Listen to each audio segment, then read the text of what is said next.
Hello दोस्तों, नमस्कार। अभी की सबसे बड़ी खबर आ रही है, जहां चीन ने लद्दाख में एलएसी के पास बनाया नया हाईवे। अब तेजी से आ सकेगी ड्रैगन सेना, भारत को बड़ा तगड़ा खतरा। जी हां दोस्तों, साथ ही साथ आपको बताएंगे जहां पाकिस्तान को भारत ने बर्बाद नहीं किया, नवाज शरीफ ने बताया कौन है इसके पीछे जिम्मेदार, किसने पाकिस्तान को बर्बाद किया है। साथ ही साथ आपको बताएंगे जहां आतंकी पन्नू की हत्या की साजिश पर प्रधानमंत्री नरेंद्र मोदी जी का सबसे बड़ा और पहला बयान। बताएंगे क्या कहा खुद प्रधानमंत्री नरेंद्र मोदी जी ने इस मामले में। दोस्तों, एक से एक बड़ी खबर आपको बताएंगे, बने रहिएगा वीडियो के अंत तक। लेकिन खबरों में आगे बढ़ने से पहले अगर आप भी अपने भारत देश का, भारतीय सेना का दिल से समर्थन करते हैं और मानते हैं कि मोदी जी है तो हर चीज मुमकिन है, तो इस वीडियो को भी कर दीजिए लाइक, चैनल को कर दीजिए सब्सक्राइब, बेल आइकन दबाइए, साथ ही कमेंट बॉक्स में लिख दीजिएगा जय हिंद। जी हाँ दोस्तों, तो चलते हैं पहली और सबसे बड़ी खबर की तरफ, जहां चीन ने लद्दाख में एलएसी के पास बनाया नया हाईवे। अब तेजी से आ सकेगी ड्रैगन सेना, भारत को बहुत बड़ा खतरा। जी हां, चीन की भारत से लगती हुई सीमा के पास एक और कारगुजारी सामने आई है। चीन ने बॉर्डर के पास एक नया हाईवे बनाकर तैयार कर दिया है। दोनों देशों के बीच सीमा पर विवादित जगह के एकदम करीब ये रोड बनाया गया है, जो संभावित रूप से किसी संघर्ष के दौरान पीपल्स लिबरेशन आर्मी के सैनिकों की तेजी से बॉर्डर तक पहुंचा सकता है। इस नई सड़क के बनाए जाने के पीछे चीन की वो सोच है जिसके तहत उसकी सशस्त्र सेनाओं को तुरंत संघर्ष की जगह पहुंचाया जा सकता है। बीजिंग में जुलाई 2022 में झिंजियांग से बाहर और तिब्बत में रणनीतिक मार्ग बनाने का फैसला हुआ था। जी हां, भारत के लद्दाख क्षेत्र से मिलती हुई वास्तविक नियंत्रण रेखा के पूर्व में चीन लंबे समय से अपने अकीलीज हील को लेकर चिंतित रहा है। अब ऐसे में दोस्तों, वास्तव में भारत के लिए बहुत बड़े किसी झटके से कम नहीं है। वास्तव में भारत को भी अब कोई ना कोई बड़ा कदम उठाना ही पड़ेगा चाइना के इस नए पैंतरे को जवाब देने के लिए। इस पर आपकी जो भी राय हो बताएगा जरूर, लेकिन चीन को अकल आती दिखाई नहीं दे रही और वो मानता भी दिखाई नहीं दे रहा जब तक भारत फिर एक बार उसको ऐसा सबक नहीं देगा जिससे उसको अकल आ जाए। चलते और खबर की तरफ, जहां पाकिस्तान को भारत ने बर्बाद नहीं किया। जी हाँ दोस्तों, अब नवाज शरीफ ने बताया कौन है इसके पीछे जिम्मेदार। दरअसल पूर्व प्रधानमंत्री नवाज शरीफ ने मंगलवार को कहा कि ना तो भारत और ना ही अमेरिका पाकिस्तान में नकदी संकट के लिए जिम्मेदार है। उन्होंने ये भी कहा कि हमने अपने पैरों पर कुल्हाड़ी मारी है। उन्होंने परोक्ष रूप से पाकिस्तान की सेना पर हमला किया। पाकिस्तान मुस्लिम लीग नवाज के टिकट के दावेदारों के साथ बातचीत के दौरान नवाज शरीफ ने कहा कि उन्हें 1993, 1999 और 2017 में 3 बार सत्ता से बेदखल किया गया था। उन्होंने कहा कि आज पाकिस्तान की अर्थव्यवस्था जहां पहुंच गई है उसके लिए भारत, अमेरिका या यहाँ तक कि अफगानिस्तान जिम्मेदार नहीं है। वास्तव में हमने अपने ही पैरों पर कुल्हाड़ी मार ली है। जी हाँ, नवाज शरीफ ने कहा कि जब वे संविधान तोड़ते हैं तो न्यायाधीश उन्हें यानी सैन्य शाहों को माला पहनाते हैं और उनके शासन को वैध बताते हैं। जब बात प्रधानमंत्री की आती है तो न्यायाधीश उसे पद से हटाने पर मुहर लगा देते हैं। न्यायाधीश संसद को भंग करने के कृत्य को भी मंजूरी देते हैं। ऐसा आखिर क्यों? उन्होंने फैज हामिद पर भी हमला बोलते हुए कहा कि उन लोगों यानी फैज हामिद और अन्य के खिलाफ सुप्रीम कोर्ट में एक मामला दर्ज कराया गया है, जिन्होंने कहा था कि यदि नवाज जेल से बाहर आएंगे तो उनकी 2 साल की मेहनत बर्बाद हो जाएगी। अब ऐसे में दोस्तों, लगातार नवाज शरीफ का भारत के समर्थन में बयान देना, भारत को लेकर एक भी बयान उल्टा ना देना, ये दर्शाता है कि नवाज शरीफ कहीं ना कहीं अब भारत के साथ वाकई में रिश्ता जोड़ने की कोशिश में लगे हुए हैं, क्योंकि नवाज शरीफ को क्लियर पता है कि भारत ही एकमात्र ऐसा देश है जो उसको गरीबी से बाहर निकाल सकता है। पड़ोसी होने के नाते ट्रांसपोर्ट चार्ज बहुत कम लगेगा और प्रोडक्ट ज्यादा से ज्यादा उसको हासिल हो पाएगी। पाकिस्तान को हर वो चीज मुहैया कराया जा सकता है भारत के द्वारा जो पाकिस्तान को आज के समय में चाहिए, और वो सिर्फ और सिर्फ मदद पाकिस्तान को भारत ही कर सकता है। और यही सबसे बड़ी वजह है कि नवाज शरीफ भारत के साथ रिश्ते जोड़ते दिखाई दे रहे हैं। उनके बयानों से तो यही लग रहा है कि अगर वो प्रधानमंत्री बनते हैं तो भारत के साथ हाथ जरूर मिलाएंगे। लेकिन क्या भारत हाथ मिलाएगा? क्या कहते हैं आप लोग दोस्तों? अपनी राय अवश्य दीजिएगा और सुझाव भी दीजिएगा भारत को कि क्या आगे बढ़ना चाहिए। अगर पाकिस्तान घुटनों पर आकर के माफी मांगता है तो क्या भारत को आगे बढ़ना चाहिए, उससे हाथ मिलाना चाहिए? इसका जवाब दोस्तों आप लोग कमेंट में अवश्य दीजिएगा और जितना ज्यादा आज हो उसके वीडियो को शेयर करके सामने लाइक का बटन है दबा दीजिए। चलते हैं और खबर की तरफ, जहां पर आतंकी पन्नू की हत्या साजिश पर प्रधानमंत्री मोदी जी का पहला और सबसे बड़ा बयान। कहा, अभिव्यक्ति की आड़ में हिंसा भड़काने की कोशिश की गई। अगर हमारे नागरिक ने कुछ भी गलत किया है है तो हम उस पर गौर करने के लिए तैयार हैं। बता दें अमेरिका की ओर से भारतीय नागरिक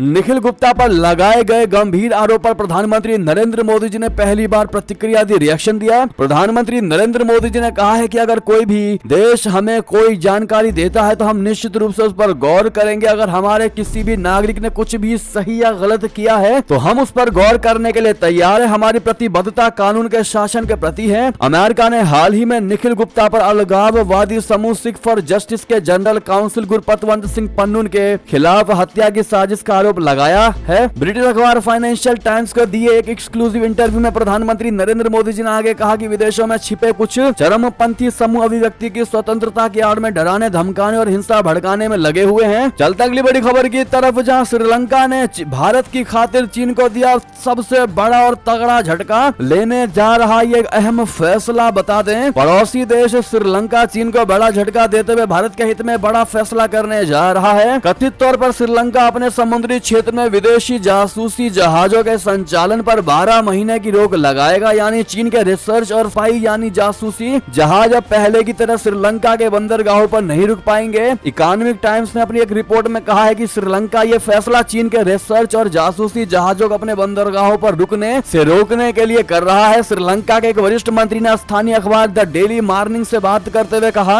कि सरकार श्रीलंका के समुद्र या उसके विशेष आर्थिक क्षेत्र में विदेशी रिसर्च जहाजों पर 1 साल की रोक लगाने पर विचार कर रही है। साथ ही साथ अगली खबर की बात करें, जहां आखिर अगले 24 घंटे क्यों भारी पड़ने वाले हैं पाकिस्तान पर, आखिर क्यों इस्लामाबाद पहुंच रहे हैं 1 लाख लोग। बता दें पाकिस्तान पर अगले 24 घंटे बहुत भारी पड़ने वाले हैं। दरअसल पाकिस्तान की राजधानी इस्लामाबाद में चारों ओर से तकरीबन 1 लाख से ज्यादा लोग घुसने की फिराक में हैं। ये वो लोग हैं जो पाकिस्तानी और ISI की ओर से मारे गए मासूम बलूचिस्तानियों का बदला लेने के लिए पाकिस्तान की राजधानी पहुंच रहे हैं। पाकिस्तान की ओर से बिगड़ते हालातों को देखते हुए डेरा गाजा खान इलाके में इस भीड़ को रोकने की कोशिश तो की है, लेकिन हालात बिगड़ते जा रहे हैं। पाकिस्तान में स्थिति इस कदर बिगड़ चुकी है कि कार्यवाहक प्रधानमंत्री ने सेना से गुजारिश कर कई टुकड़ियों को बॉर्डर से हटाकर इस्लामाबाद में आने की मिन्नतें शुरू कर दी हैं। जी हां, पाकिस्तान में इस वक्त बहुत ज्यादा उथल पुथल मची हुई है। इस उथल पुथल में महत्वपूर्ण मामला बलूचिस्तान के भीतर शुरू हुए अब तक के बड़े प्रदर्शनों में से एक